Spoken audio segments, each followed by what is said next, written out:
안녕하세요. 오늘도 아도노 아직도 돈 내고 인강되니 호구 아도노 대표 김태종입니다.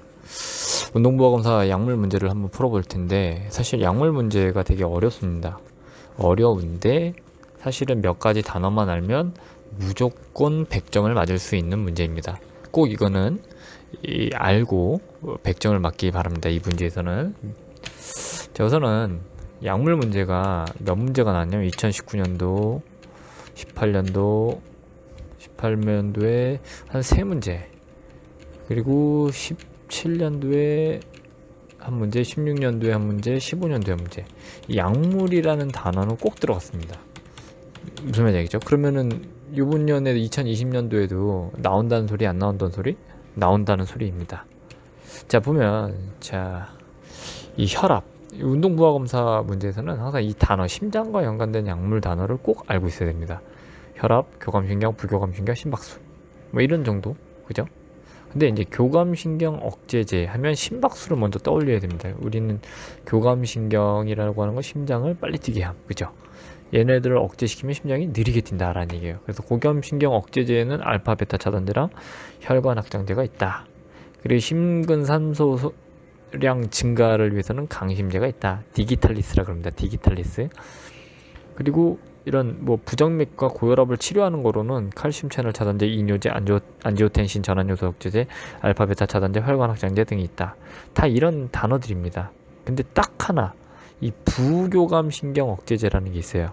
항콜린제. 얘만 좀 다른, 이렇게 외딴섬으로 분류를 시켜야 되면 되고, 또 하나는 이따가 문제를 풀면서 좀 배우도록 하겠습니다. 우선 첫 번째 무조건 뭐다? 뭘 외워놔라? 이 부정맥, 그 다음에 아까 말한 고혈압, 그 다음에 교감신경 억제, 이 세 단어. 그리고 이 교감신경 억제제가 대부분이고, 마지막 하나만, 항콜린제만 부교감신경 억제제다라는 거. 자, 2019년 문제입니다. 수축기 혈압 상승을 완화시키는 약물로 고른 것은 수축기 혈압 상승. 그러니까 수축기 혈압을 상승하기 위해서는 교감신경이 활성화가 돼야 됩니다. 교감신경을 완화시키는 약물로 고른 곳은 교감신경, 아까 뭐랬어? 교감신경 억제제로는 그냥 알파 베타 차단제 무조건 나와야 돼. 무조건 알파 베타 차단제, 혈관 확장제. 자, 보면은 알파 베타 차단제, 그죠? 맞고, 리얼미움 안 들어간 건 다 틀리지. 그리고 항콜린제 뭐라 그랬어요? 딱 유독 외딴섬이라고 그랬죠. 항콜린제는 부교감신경을 억제하는, 말 그대로 교감신경을 오히려 더 촉진시키는 용도입니다. 그래서 얘는 혈압 상승을 완화시키는 게 아니고 혈압을 더 상승시킬 수도 있는 요소가 될 수 있다. 니은 있는 거 다 틀렸어, 그죠? 땅. 그러면 땅 중에 하나지. 그러면 이번에는 안지오텐신 전환 효소 억제제도 혈관을 확장하는 데 용도를 씁니다. 여기 보면 안지오텐신 효소 억제제, 칼슘 채널 차단, 그죠? 그럼 답은 사실은 디귿, 리을, 미음인데, 항부정맥제도 사실은 혈압 상승을 완화시키는 약물이 있습니다. 이게 좀 2019년도에 굉장히 좀 어렵게 꼬아놓은 문제입니다. 항부정맥제는 이렇게 보면 클래스 1이 있고, 항부정맥제, 클래스 2, 클래스 3, 클래스 4, 클래스 5가 있습니다. 근데 그 중에 클래스 3는 칼륨을 이렇게 어떻게 하는 거야? 칼륨을 차단시키는 역할을 해요. 그렇기 때문에 아까 말했듯이 혈압 상승을 완화시키는 역할의 직접적인 요인은 아니다 라고 보시면 됩니다. 그래서 근데 아까 말했듯이 클래스 2, 항부정맥제 클래스 2였다면 베타 차단되죠. 그러면 얘도 이 기억도 답이 되겠죠. 그래서 얘네들을 좀 꼬라서 냈다라는 거. 그래서 클래스 2, 클래스 3. 그래서 요 제 거 영상 보시면 이렇게 나와 있으니까 확인해 주시면 됩니다. 2018년도 운동보험 검사 문제인데요. 심부정과 일부 부정맥에 사용되는 치료제 중 QT 간격의 감소, ST 분절의 하강, 심전도 양상을 나타내는 것은, 우선은 얘는 그냥 디기탈리스 효과를 외워야 됩니다. 쉽게 외우려면 그냥 디기탈리스 효과를 외우자. 다시 한번, 디기탈리스는 강심제입니다. 강심제.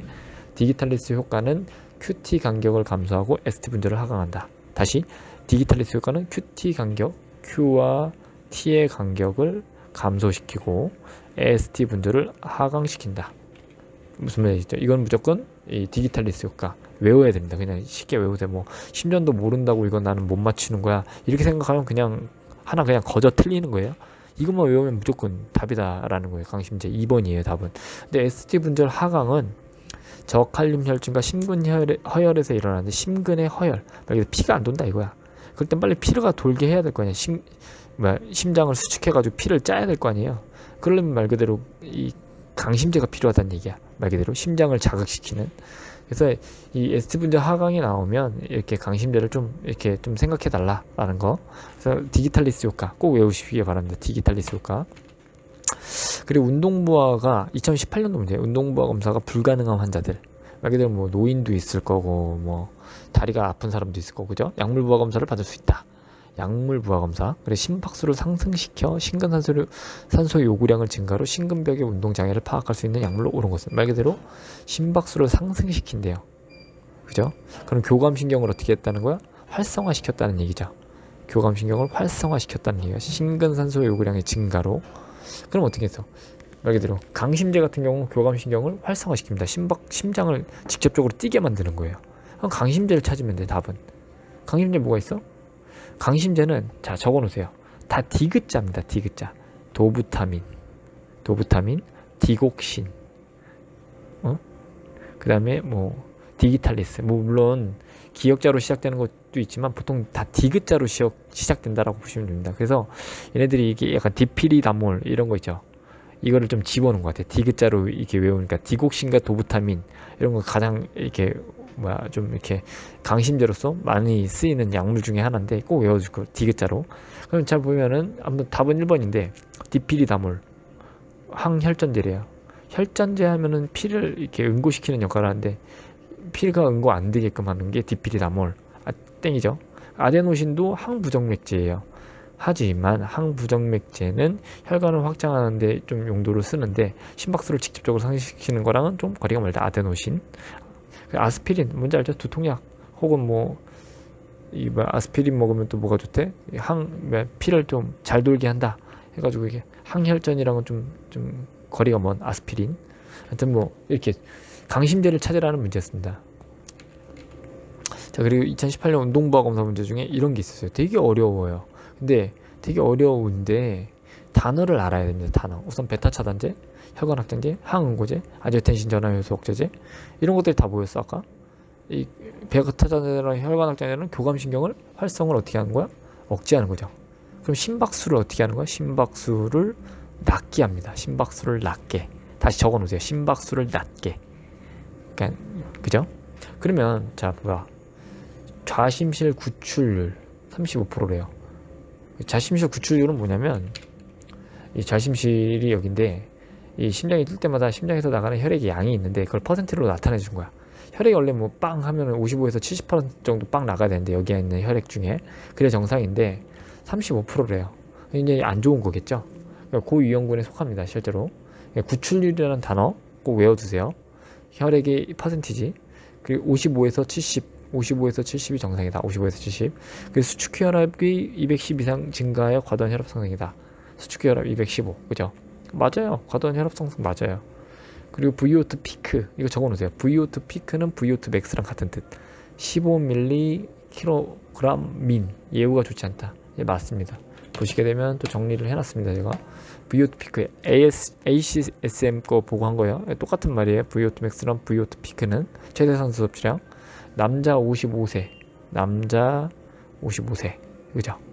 근데 최악이야. 최악일 때는 26.1 때는 최악이다라는 거예요. 그러니까 결론은 나이 드신 분들도 20, 여자분은 물론 17.5지만 20이 내려가면 문제가 있다라는 얘기가 돼요. 다 15는 최악입니다. 그 여기 있어요. 이번에 이제 다 틀렸죠. 아무튼 옳지 않은 것이야. 그러니까 맞는 거야 다. 말 그대로 요거 좋지 않고 고위험군이고. 근데 최대 심박수가 120이면 심박수 변동부전으로 진단된다. 자, 이게 심박수 변동부전이 뭔지 알고 있어야 될 거 아니야 또. 심박수 변동부전이란 안정시 심박수는 이상이 없으나 운동시의 심박수의 상승이 나타나지 않는 경우 이걸 심박수 변동부전이라 그래요. 다시 안정시 심장 박동수 이상이 없으나 운동 시에는 심장 박동수의 상승이 일어나지 않는 경우. 그럼 자 보면 이 사람 나이가 55세잖아요. 220 빼기 55 하면 165란 말이에요. 165. 그게 최대 심박수야. 근데 최대 심박수가 165인데 얘는 어떻게 된 거야? 운동 부하 검사 결과 120회밖에 안 나왔어요. 그러면 아까 심박수 변동 부전이 맞지 않나요? 그죠? 얼추 이렇게 보면 딱 맞는데 여기서 페이크입니다. 페이크. 무슨 페이크냐? 위에 약물을 봐봐. 베타 차단제, 혈관확장제 먹었죠. 이건 뭐야? 심박수를 낮게 뛰게 하긴 한다는 거죠. 교감신경을 억제해가지고. 그렇죠? 당연히 이거 얘네 때문에 낮아진 거기 때문에 얘를 심박수 변동 부전으로 진단하는 건 좀 어렵다 이거지. 좀 어려운 문제였지만 아무튼 뭐 이렇다라니. 그래서 약물 때문에 심박수 변동 부전으로 얘기하는 거는 좀 에바다라는 거.